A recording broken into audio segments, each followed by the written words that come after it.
From the WatchBox studios, this is On Point on WatchBox with Cynthia Hardy. Good morning. Welcome to On Point on WatchBox. It is a pleasure to bring you the show each and every week. And Brian and I hope that you'll take the opportunity to tune into the radio show On Point with Cynthia Hardy, heard every Sunday evening, 6 o'clock p.m. on 101.3 The Big DM. Today on Point on Watch, we're talking about the political wrangling in the South Carolina State House. The culprit, $900 million new dollars in the state budget. Just last year, the state faced a budget deficit of over $800 million.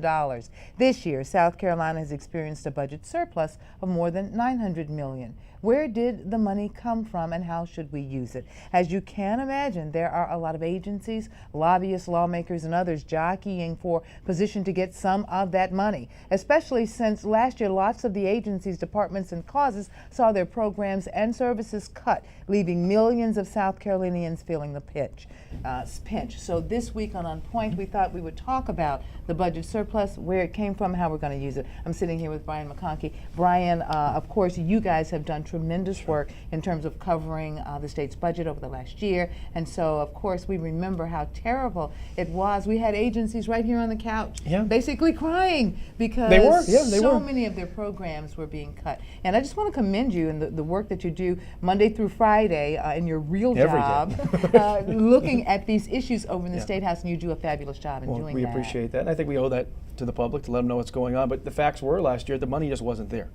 And there is a lot more there now. Certainly not as much as everyone would like, but it's a step in the right direction, I think. But the key question you're asking is, of course, where did it all come from? Because I think all of us would love to wake up tomorrow morning and have found money somewhere laying around the household budget, but it's got to go somewhere too. Well, that's and that's important, and that's why we've asked Senator Vincent Shaheen to be here and Representative Pete McCoy. We haven't had Representative McCoy. Thank you very much. You're representing the Charleston area. Thank you for having me. Oh yes, certainly, and you're new to On Point on Watch, and Brian and I are delighted to have you here. As we are delighted to welcome back Senator Shaheen. Welcome back. It's always great to be here with you guys. Yes, sir. Senator Shaheen, where'd this money come from?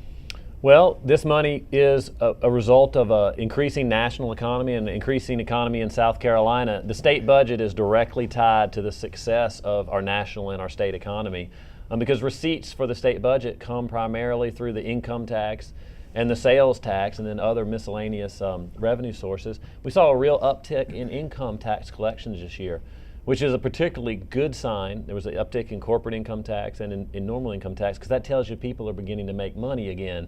And of course, at the end of the day, what we want in this state more than anything, and I think nationally, is for jobs to be there for people to work. So we're beginning to turn the corner, but I do want to say that we're still way behind where we were only 3 years ago.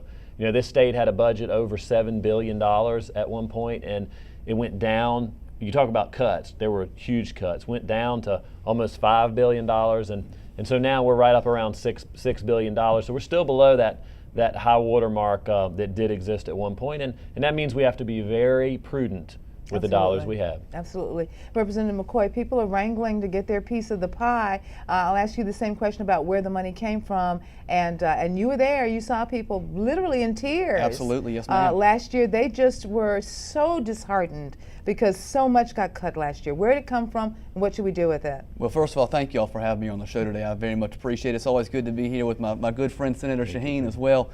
And I think that Senator Shaheen touched on a very important note here. The economy is doing better, the state's doing better, and I think our nation as a whole is doing better as well. Our income taxes are up, sales and our revenue is up, and if you look at where I represent, which is Charleston County, we've seen a huge boost in the economy down there in terms of tourism, in terms of people visiting down there, in terms of houses now that are on the market, that have been on the market for a long time, are now selling. So I think that's a good place of where our surpluses come from. And last year I did experience what I like to call a definite phenomenon of being part of the budget process here in the state of South Carolina for the first time. There were a lot of late nights there, and I know that a lot of people did suffer and did lose a lot from budget cuts, but we're lucky to be in a position now to have some excess funds. Yeah, excess funds are a wonderful thing to have, but like you said, we're still not where we were a few years ago. And interesting, the other day, Winthrop poll came out and talked to people around this state. They're still very concerned, obviously, about where we're going economically as a state and as a country. Yes, we're turning the corner, but What else needs to happen, you think, before people really feel like we're on solid footing? Well, I think it's helpful to look at some real measurements of where we are versus where we were to show that we still have a lot of work to do and a lot of movement forward. You know, we have less highway patrol on the road than we did 10 years ago, while we have tens of thousands of more cars. So these cuts that have occurred over the last few years, they really did have an impact. That's a very direct place that you can see it. Our teachers, we still have larger class sizes in many of these classes than we did previously. Not a good thing to grow the class sizes in public schools. So when will people begin to feel like we're really back where we were zooming ahead? I would tell you, as long as we have one of the highest unemployment rates in the nation, which we do, and which we have for the last 5 or 6 years, people are not going to feel good, and they shouldn't feel good, because our government, frankly, and the leaders of our state over the last 10 years have failed in that regard. There's no excuse for a state with as much potential as South Carolina to have one of the highest unemployment rates in the nation. It is clearly a failure of leadership.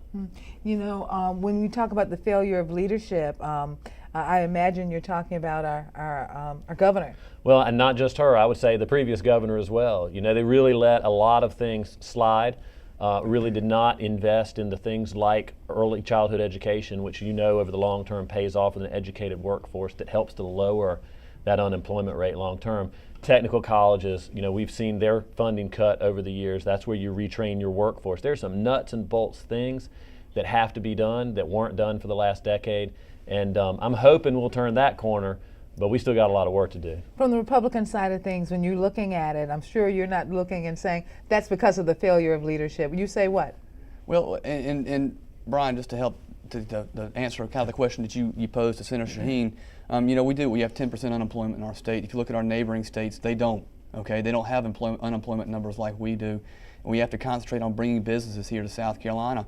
One point that I like to harp on is that we just have an excellent opportunity here with Boeing that's come to Charleston, and I think that's going to really help people see an economic difference, help provide jobs, and when people have jobs, they go out and spend money, and then we do have this surplus money to spend elsewhere. We have a wind turbine facility that could open up on the Wando River, sponsored by Clemson University, which I think would be a huge economic boost. And I think people will start to feel better once they start to see the jobs are there, they see their neighbors are employed and going back to work, and then they can go out and spend money. We're going to go to break right now. When we come back, we want to know from the two of you, Representative McCoy and Senator Shaheen, what should we do with the money? There are lots of people jockeying. Should it go to health care? Should it go to education? Should it go to law enforcement? A lot of people asking. A lot of people asking. So you guys stay tuned. When we come back, we will continue our conversation on South Carolina's budget surplus. Where did it come from and how should it be used? You're watching On Point on WatchBox with Cynthia Hardy on Columbia's own WatchBox.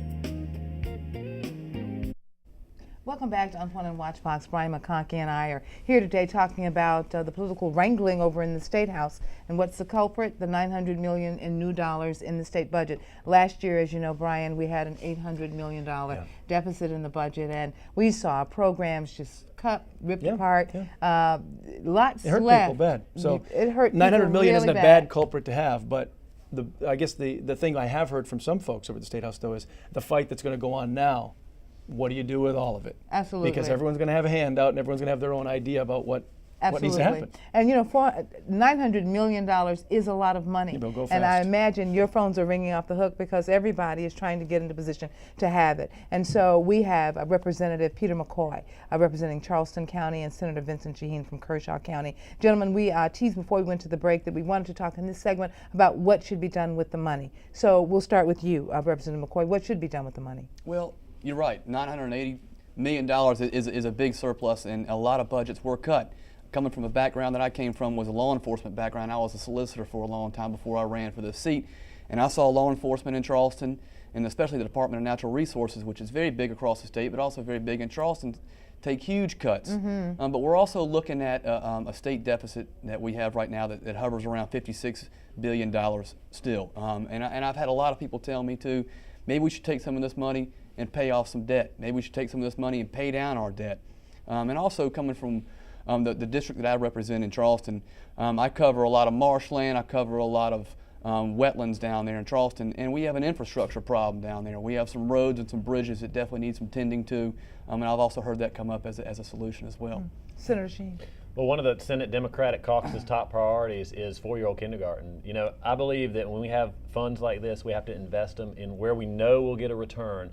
And you can look at every study in this country and see that 4-year-old kindergarten gives you a direct economic return long term. All the other states pretty much have good full access to 4-year-old kindergarten. We don't. I'd like to see money go into that so we can fund that program. And then I would agree with the representative that law enforcement saw dramatic cuts over the last few years. That is a core function of state government. We owe it to the men and women who are putting their lives on the line to make sure that they have the support and help they need with other officers and a decent pay increase. And then thirdly, I would say, our state employees worked for 3 years with no pay increase and taking on many more duties because many state employees were laid off. We owe it to them to give them a reasonable pay increase, and I think we ought to do that. When you ask people to work for you, you ought to treat them decently. They've had a tough time the last few years, and they deserve to have some fairness. Sure, and I'm glad you brought up the point about state employees too, because there's certainly been a lot of talk for some time, not recently, about the pension system Right. too. What can we do to help that just ballooning problem that we have there So in it terms seems of like dollars? the There's not money's- enough to really make a difference, but are we just going to talk more about reform than actually trying to pump some money into that? Well, there's not near enough money to Yeah. pump into the pension No, system not to even make close. a difference. So you Yeah. have to reform it. And actually, I spent this morning working on some plans to reform the pension system as we speak. And the goal there is long-term. Remember, this is a long-term liability. We're talking about payouts that will occur over 30 years and more for retirees. Long-term, to have more return into that. It also means that there are going to have to be more contributions into that. And that's true on both the employer side, the state side, and the employee side. Listen, the number one responsibility with a pension is to be a trustee of that, to live up to your obligation, your commitment. And that means there'll be some pain on all sides, but sometimes that's the only way to solve a problem. Absolutely. Now, as what is going to be the method that we expect people to go through as they are looking at trying to get your attention to get some of these funds? Are you guys being lobbied very hard? The phones are starting to ring, yes ma'am, and I think that if anybody has a concern or has a question about where the money should go, you need to call your representative or call your senator. You need to call the people that are up here in Columbia that are helping make these decisions, because the more you talk to them and the more you call them, the more your voice will be heard. So will there be a budget showdown? What can we expect? Well, you never know until you're getting in there. That's democracy, and in fact, it's probably democracy at its best. But I think the one point that people should understand is, although we're not cutting budgets this year as we have over the last 3 years, that doesn't mean that we have a tremendous amount of money that we can fill needs and do other things. So I would caution people who think that they can come to the State House and think they're going to get a big budget item. That's not true.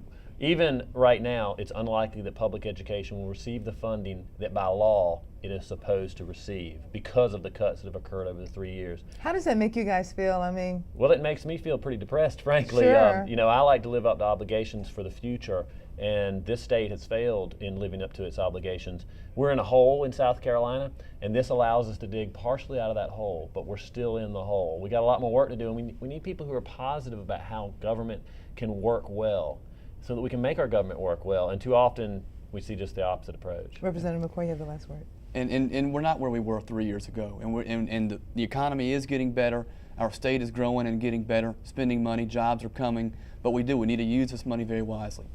Well, Brian and I thank both of you, Thank Representative you. Peter Yeah, tough McCoy and Senator Vincent Shaheen, for being with us on this segment of On Point on Watch Fox. Thank you for having us. Thank you. When we come back, we're going to have Representative Joe Neal from Lower Richland County and the South Carolina Education Association about why your child's school should get a big cut of that $900 million we've been talking about. You guys stay tuned. You're watching On Point on WatchBox with Cynthia Hardy on Columbia's own WatchBox.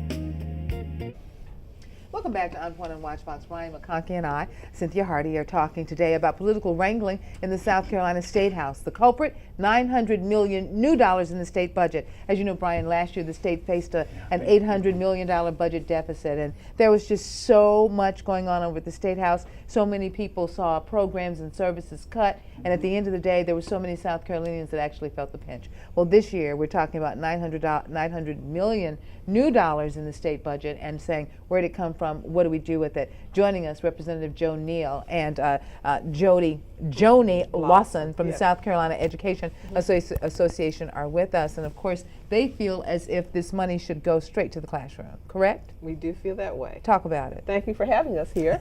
Of course, we've had over $400 million in cuts in education over the past couple of years, which have impacted the classrooms and impacted our ability to really educate the kids the way we should. And children are our future, and we feel education is an investment, not just an expenditure. Sure. We've actually laid off about 5,400 teachers in the last 3 years because of these budget cuts. Wow. How do you maintain quality education with that kind of reduction in teaching force? That's kind of tough, because Absolutely. we take it on the chin in South Carolina for our education system, and there are great strides that are being made in public education all over the state of South Carolina. But when you are facing those kinds of cuts, it's kind of hard to continue with the upward trend. And so, are they hearing you in the State House when you're saying education, education, education? Well, we're working as hard as we can to get them to hear us, and I do feel a little bit positive about this year and the things I'm hearing that we may get. But of course, it's not there until the end of the budget process. Part of the challenges for South Carolina, we have never really engaged equity in funding for education. That's true. We have some tremendous disparities between rich and poor districts in this state. We've never engaged that. We've never tried to even out that playing field. That's one issue. The issue we're dealing with right now is what do we do with the $900 million? Do we actually invest that in education? There are a lot of proposals on the table. Some folk want to put it in the form of tax rebates. To individual people? To individual people. Right. So we might get a $10 check? You might. You might not. Oh, you might And not. you might right. not. Right. And there are others who want to put part of it in a rainy day fund. There are all kinds of proposals out there. And that's where the work is going to be, to figure out what do we need to do. How intense do you think the battle for divvying up this money is going to be, especially when it comes to education? Because we've talked about the tremendous hole that it is already in. If, excuse me, if we gave all $900 million to it, we still wouldn't be out of the hole. That's So how do point. we even begin? Good point. Yeah. It's not just that. Yeah. There are agencies who've been cut as much as 60% in their budgets in the last 3 years, state agencies, who really are having a difficult time carrying out their missions. They're out there too, and they're clamoring for more money. We have education that definitely needs more resource. So the battle is already on. We've started the budget hearings in Ways and Means. We're actually hearing from agencies and government, schools right now about what their needs are. And it will get intense, trust me. How long do you guys anticipate this wrangling to go on during the entire legislative session? Well, last year, it went to almost July. Yeah. Really. So it could still go that long. And especially with us having new money, there's going to be a lot more pressure on. What about Medicaid and Medicaid getting a piece of this? There are a lot of physicians out there that are not that happy with state government right now because they have been cut in terms of what their reimbursement rates and things like that. Any possible relief there? There has to be some more money put into Medicaid. We have been pushing the enrollment of more children in Medicaid. I think we're adding Because at that 70. is a children's issue It too. is It definitely, is. healthcare is definitely a children's issue. And we're also engaged in that as well. So you're talking about adding another 70,000 children to the Medicaid rolls, and that takes money. So we're looking at a significant part of that $900 million going to Medicaid as well.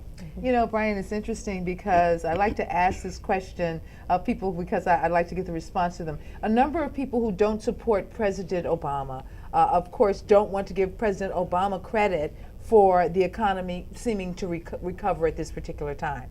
All right, here's the rub. A number of people that don't support Governor Haley don't want to give Governor Haley the credit for seeing this $900 million in new revenue. Does not Governor Haley deserve some of the credit for saving $900 million? I have to take issue with saving. Okay, it's not an issue of saving.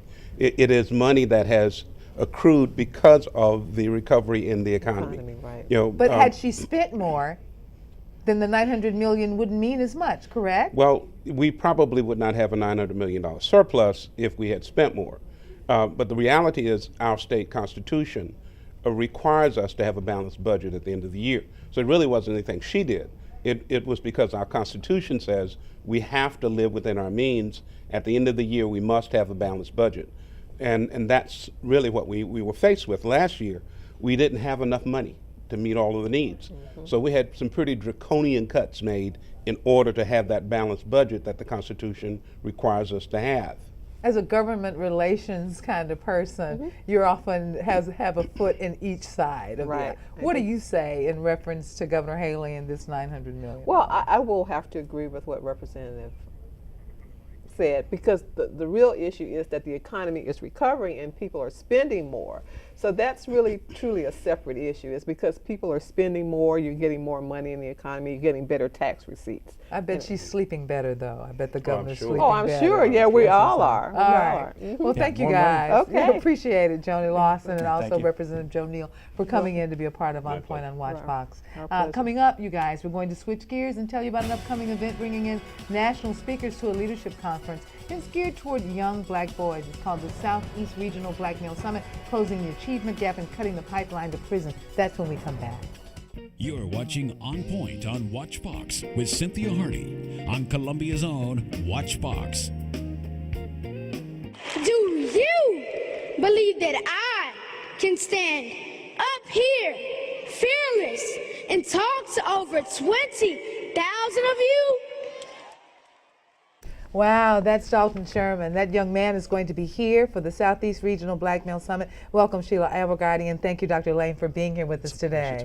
Dr. Lane, Sheila Abelgardi. Yes. We have about 5 minutes left in this last segment, and so we're going to have to get those facts in really quickly. This summit is intended as a leadership summit for boys. Who gets to come? Well, we want the young people to come, the young men, but we want the teachers to come. We want the whole community that's working with our black males. That includes the parents, that includes the churches, the community leaders. In fact, the law enforcement, everybody is involved with making the change, with closing the achievement gap and cutting the pipeline to prison. It's a dual thing. We want to cut the pipeline of our young men going to prison, and the way to do that is to close the achievement gap. And that's the 19th and the 20th. That's the 19th to 20th at the Doubletree. And there's a special feature on Sunday, and Dr. Lane from Allen University is going to share a little bit about that. Well, thank you. I'm pleased to make reference to our music performance, View the Midnight Skies. I'm the composer for a new cycle that we premiered last year at the Arthenia J. Bates Milliken Festival in Sumter, and we've enjoyed a number of performances. Why we are proud of it is because we get to feature a local South Carolina-born poet of national prominence who wrote about themes that pertain specifically to the Black Male Summit. We will present a chamber ensemble that's populated with musicians who work with professional orchestras in Charleston, Greenville, Atlanta, Columbia, and we're excited to lift up what's important to us. This is at the heartbeat of what we do on my campus at Allen University. David Brooks and the Theater Ensemble, Charles David Brooks at Benedict College, and we are welcoming everyone to come see us lift up these themes in partnership with Alice Bernstein. She and her troupe are coming down from New York City. She sends greetings. We spoke just this afternoon, and we're looking forward to celebrating the uplift that Ms. Abelgardi spoke about through music and the arts. Doubletree. At the It's coming up. Doubletree. I tell you, it won't be hard to lift many spirits with that young man we saw there. Oh, He's going to be absolutely. here. Yes, Dalton he's Sherman. going to be 7 years old? Well, he is 14 now. 14 now, okay. 14. But he's and been out He's there a for a powerful while. He's been little out voice there. right there. Dallas, Yes. Texas, bringing him Yes, in. bringing him in. And the play is The People of Clarendon County on Sunday, that was written by Ozzie Davis. Okay, that's wonderful. So we're talking the 19th and the 20th at the Doubletree. Yes. People are invited to come. Give us the website where they can go and get information. You can go to www.bad, B-A-D-D, life.org. And that For BAD life.org. stands for Black Achievers Determined to be Different. Well, besides black, it's changed now because it's a brotherhood. It's not just our black boys, but it's a brotherhood of achievers that are determined to be different. Oh, We're absolutely. bad. Absolutely. And a closing word from you too, Dr. Lane, about who ought to come. We want to welcome specifically high schoolers, college youth, and we want to demonstrate to those who are making decisions about the way things happen in South Carolina from the previous segments, to see that young people are interested in the first person, and that with the theme of this summit offsetting this detour into the prison system for black males, that we're not satisfied that the educational trajectory for black males, especially in South Carolina, but nationwide, has this significant detour that somehow has been institutionalized so that they don't internalize and personalize the continuity of education from middle school, high school, directly to college, and all of the American life that college education has to offer. We want to thank you, Dr. Lane, and thank you, Sheila Thank you. Abogati. Thank you for Hope that having people go to the Southeast Regional Black Male Summit coming up next so weekend. much. Well, Brian, that's it for this edition of On Point on Watch Fox. Please send your comments and suggestions to onpointwithcynthia.com. Go to the Facebook page, leave your message, and follow us on Twitter at Radio Talk.